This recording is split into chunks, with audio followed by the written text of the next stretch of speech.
패배할 건 알고 있었지만 이렇게 당할 줄은 몰랐다. 지난 5일 열린 월드컵 아시아 3차 예선에서 중국은 일본을 상대로 7대0 처참한 패배를 당했습니다. 그야말로 역대급 굴욕엔 참혹이었는데요. 단 한 경기로 역대 최악의 기록을 3개나 달성한 중국입니다. 중국 매체 지보바는 비참한 실패, 축구대표팀은 일본에 0대7로 패해 역대 최다 승점차를 기록했다. 슈팅은 고작 단 1개였고 볼 점유율은 20%에 그쳤다라면서 참패 소식을 전했습니다. 참고로 슈팅 한 개는 유효 슛 개수가 아닌 전체 슛 개수입니다. 반면 일본은 77%의 점유율을 기록하면서 17개의 슈팅 가운데 유효 슛 9개로 그중 7개의 슈팅이 골문을 갈랐죠. 중국 골키퍼는 이날 하루 종일 날아다녔습니다. 중국이 세운 굴욕 기록 3가지는 먼저 역대 일본전 최다 실점 기록입니다. 무려 18년 전인 1986년 2대4로 패배하며 4골을 허용한 것이 최다 실점 기록이었는데 이번에 7골로 새롭게 갱신하게 된 것이죠. 역시 우레이를 중심으로 장윤잉, 장광타이, 장승용 등 황금 세대다운 기록입니다. 다음은 역대 일본전 최다 점수차 패배입니다. 중국은 그동안 일본과의 맞대결에서 2골차로 패배한 것이 가장 큰 차이였으나 이번에 7골을 먹히며 기록을 갱신하는 데 성공했죠. 마지막으로 이 경기는 중국이 역대 월드컵 아시아 예선에서 최다 실점을 허용한 경기였습니다. 한편 중국이 북중미 월드컵으로 향하는 길은 일본전 대패외에도 더욱 험난해졌다는 분석인데요. 앞서 열린 경기에서 바레인이 호주를 1대0으로 꺾었기 때문입니다. 중국이 기대한 강팀 상대 무승부, 약팀 상대 승리 계획이 차질이 생기게 된 것이죠. 축구의 신도 아시는가 봅니다. 중국이 어딜 감히 월드컵. 사실 중일전은 몇 점 차가 문제였지 패배는 기정사실화 되어 있었던 것이었는데요. 오죽하면 중국 공영방송 CCTV는 일본전 생중계를 하지 않고 그 시간에 패럴림픽 블라인드 축구 경기를 생중계했습니다. 중국 네티즌들은 어차피 일본에 질 게 뻔하니 팬들의 분노를 막기 위해 중계하지 않은 것이라며 자주 섞인 목소리를 냈죠. 그러나 불법 스트리밍의 나라 중국답게 중국 네티즌들은 끝내 경기를 시청했고 이윽고 분노에 휩싸였습니다. 그 어느 나라보다 국뽕이 심한 중국이지만 축구만큼은 객관적인 중국 네티즌들인데요. 반응은 다음과 같습니다.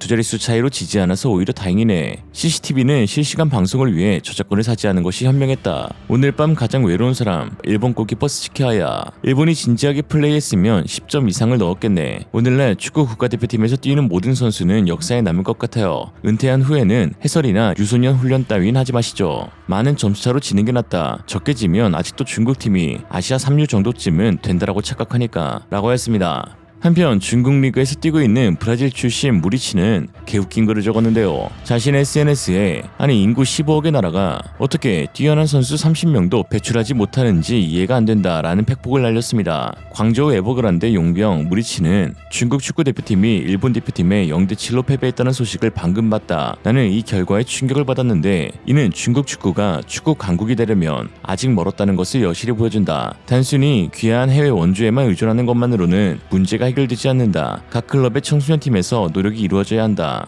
그건 그렇다 해도 10억의 인구의 나라에서 어떻게 국가를 대표할 뛰어난 선수 30명을 배출할 수 없는지 정말 이해할 수가 없다. 정확히 문제가 뭡니까? 라고 했죠.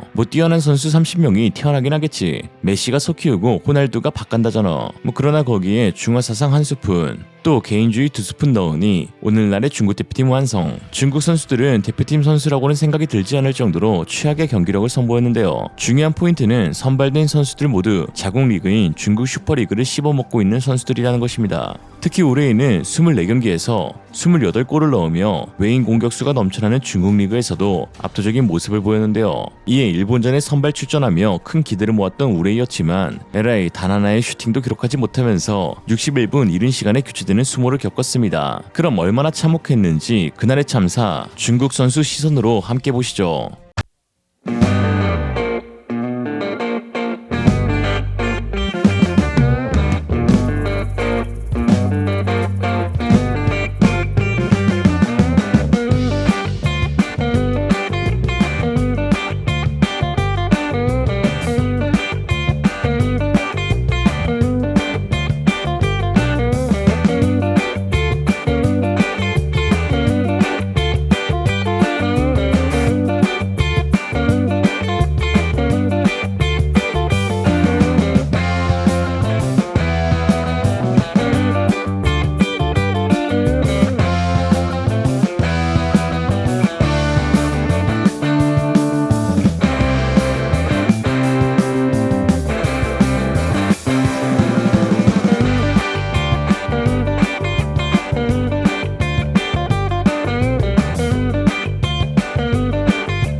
7점차 패배로 새로운 역사를 쓴 중국 축구 팬들은 허탈감에 눈물을 흘리거나 협회를 향해 쌍욕을 퍼부으면서 분노를 표출했는데요. 사실 중국 축구 팬들의 분노가 이처럼 폭발한 데에는 또 다른 결정적인 이유가 있었습니다. 바로 8월 31일 중국 공영 매체에서 제작한 중국 축구 국가대표팀 특집 영상 때문이었죠. 일본과의 경기를 앞둔 중국 대표팀은 이상할 만큼 자신만만했으며 방어력만 손보면 이길 수 있다는 이야기를 꺼냈습니다. 환장하겠네요. 그러나 중시하겠다던 방어력은 오간데 없이 7점차 패배, 충분하다던 공격력은 완전히 실종되어 전체 슛 한 개로 끝이 났으니 중국 팬들이 빡이 칠만하죠. 其中重点演练防守的组织以及提升攻防转换的效率。相比于36强赛的对手，同组的日本、沙特等球队，无论身价还是实力都远远高于中国队。采取防守反击的战略显然极为务实。做好防守是本次集训公认的重中之重。朱晨杰和蒋光太一直是近期中后卫的固定搭档。18强赛对于整条防线来说，任务艰巨。 然后他会以高水平的如何去防这种观念去教我们，就是更多的认识，对于后防线更多的认识，然后也算是对自己的一个提高，也算是到后面对于国家队的一个提高吧。说像孙兴慜一动，他周围一般会有2、3个人，马上就会去封他，然后他和李刚仁算是爆点嘛，因为他有2个爆点，他会把我们的注意力更放在2个边上面。 孙兴民拉球，他一直在内切，我们所有人在顶，不让他射门，他最后他还是射门，只是没射好，所以我们会把注意力都放在他那边，然后往往就会把注意力放在某一个人身上，就会漏掉某一个人，所以下半场的那个进球就是。 한편 한국 축구 팬들은 중국의 일본전 참사를 보면서 기분 좋은 하루를 보낼 수 있었지만 팔레스타인과 한국과의 경기가 무전술 무색체 경기력으로 0대0 졸전을 펼친 바람에 썩 개운찮은 상황이 되었습니다. 특히 새롭게 부임한 홍명보 감독은 해외 최고의 리그에서 활약하고 있는 선수들을 불러 모아놓고 울산 현대 시절과 비슷한 전술을 그대로 접목시키는 자충수를 두었는데요. 이렇다 할 목적 없이 공만 돌리는 상황이 잦았고 전반전 유효 슈팅은 단 1개에 그쳤습니다. 손흥민, 이강인, 이재성 등 유럽 빅리그에서 활약 중인 선수들이 포진해 있어도 감독의 전술적 역량이 중요한 단일전에서 그 어떤 파괴력도 보여주지 못했죠. 상대 골키퍼인 라미 아마데우의 선방쇼와 슈팅의 골대를 맞는 불운 등을 고려해도 한국이 홈에서 승리하지 못한 건 충격적인 결과였는데요. 이에 경기 중 축구팬들은 홍명보 나가 라는 구호를 외치면서 감독의 전술적 문제를 지적했습니다. 가뜩이나 선임 과정도 구설수에 오르며 불편하게 만들었는데 전술마저 이 모양이고 결국 중국보다 아래인 피파 랭킹 96위인 팔레스타인을 만나고도 승리를 거두지 못해 비판이 일고 있는 것이죠. 뭘 하려고 하는지 알 수 없는 전술이었는데 이를 두고 이 임생은 홍명보식 라블 피아나라고 극찬했습니다. 맞는 말이네요. 처맞는 말. 오늘의 한 줄 평. 너네들 그만하고 거기서 나와라. 제발 나와라 나와라요 나와라 이놈아 이생으로 리얼리즘이었습니다. 여러분의 생각은 어떠신가요? 현명하고 지혜로운 여러분의 의견을 지금 댓글에 남겨주세요. 감사합니다.